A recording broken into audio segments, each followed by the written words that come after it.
Let's chat wall Pilates.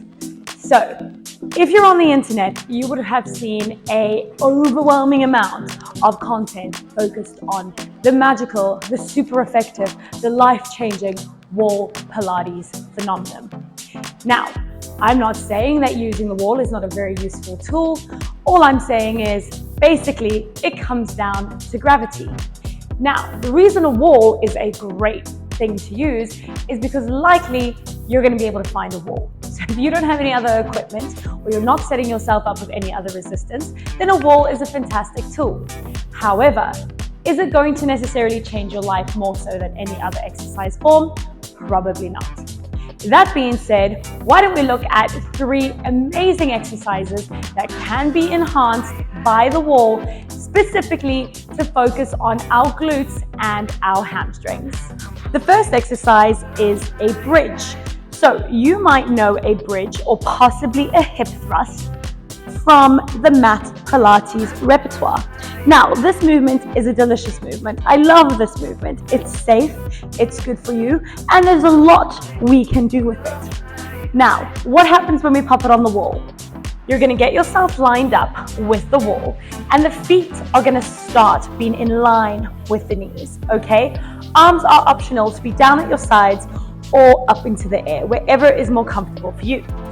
Now, as I push into the wall to lift my hips, okay, I want to make sure that my mat is not going to slide out from under me, and then I'm going to come back down. Now, what you might notice immediately is that I have further to go, okay? So there is more space for my hips to lift, to find that extension here at the top, and then come back down. More space means more gravitational pull and a longer contraction, i.e. harder work for the backs of the legs. So let's talk about this. I'm going to shuffle back a little bit, and what do we think is going to happen? Well, there's going to be a lengthened contraction, meaning now it's a little bit more in my hamstrings and ever so slightly less in my glutes. But don't get me wrong, my entire posterior chain is working and coming back down. Now, I can also take this into more of an explosive movement. What does that mean? That means I'm powering up and I'm coming back down, okay? So I'm gonna get those arms down at the sides. I'm gonna push my feet into the wall, make sure I'm nice and secure, and then I'm gonna power up, control it down. Power up, control it down. Fab. We can take this one step further and go into one leg at a time. So one foot down, the other foot can either be bent or completely straight, totally up to you.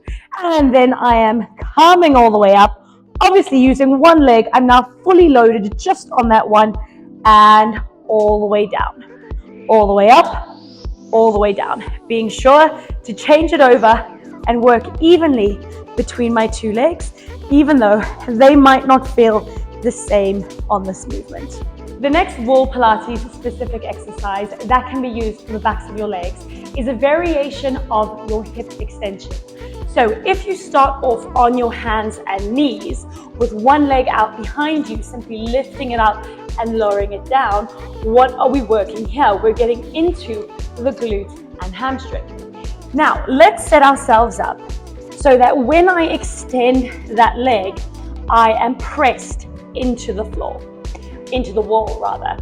So I'm pushing my foot flat into the wall, and I'm actually going to move myself forward just a little bit so that my toes are really hooked, and I'm trying to slide my foot up. Okay, I'm trying to slide my foot up, and oh my goodness, this is so activated. I'm pushing into that, pushing into that, pushing into that. Now, if I wanted to take this even further, I could push into my hands, push into my foot, and see if I can bring this bottom knee off the mat and back down. Okay, let's try that again. I'm gonna push into these back toes, push into the floor, and see if I can lift the bottom knee and come back down.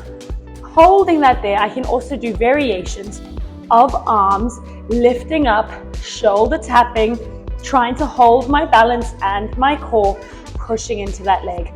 From there, you can also feel free to bring it in, take it out, press the wall. Bring it in, take it out, press the wall. It's all about meeting the wall in that long lever plane and creating resistance into the wall. Our final exercise for the lower body, utilizing the wall, is going to be a squat and lunge variation. Now, the great thing about using a wall is your balance and your posture is set up for you. So I'm going to stand facing my wall, feet nice and wide underneath my hips, and I'm going to have my hands just on the wall in front of me. And I want to feel like I'm kind of leaning into the wall. Now from there, I'm going to take it down into a squat, and I'm going to keep my hands gliding along that wall. I'm then going to come back up and make sure that my posture is the same. Little bit of a push into the wall. Let's do that again. Drop the bum back, finding that squat position and coming back up. Keep using the wall as I transfer onto one leg, cross behind me, find that curtsy lunge nice and deep. I'm still pushing forward with my hand. Other side, I'm still pushing forward with my hand. What is this doing? This is making sure that when I'm in this lunge position, I'm all the way over onto this front leg, into this glute, into this hamstring, and up. If I didn't have the wall, I might be tempted to be over here. What's happening here? Yes, there's a little bit of work in my front leg, but actually my back leg is taking at least 50, maybe even 60% of my weight. We're not interested in working this quad in this video. We're interested in this glute. So I'm going to keep pushing into the wall. That's going to keep me on my front leg and come back up. So variations of your standing squat and lunge, facing the wall, pushing into the wall, using that resistance is also going to help you get an effective workout on those glutes. So in closing, yes, wall Pilates is a fantastic concept. Using that wall as a prop, as a tool, as a form of resistance, as a way to change your gravitational pull, absolutely. Is it groundbreaking? Is it 100% necessary to your success? Absolutely not. All you need is load, whether that is using gravity, your body weight, or additional props. You need to load the body in the correct patterns in order to see the results you are looking for. If you enjoyed this video, feel free to click like and subscribe, and we'll see you soon.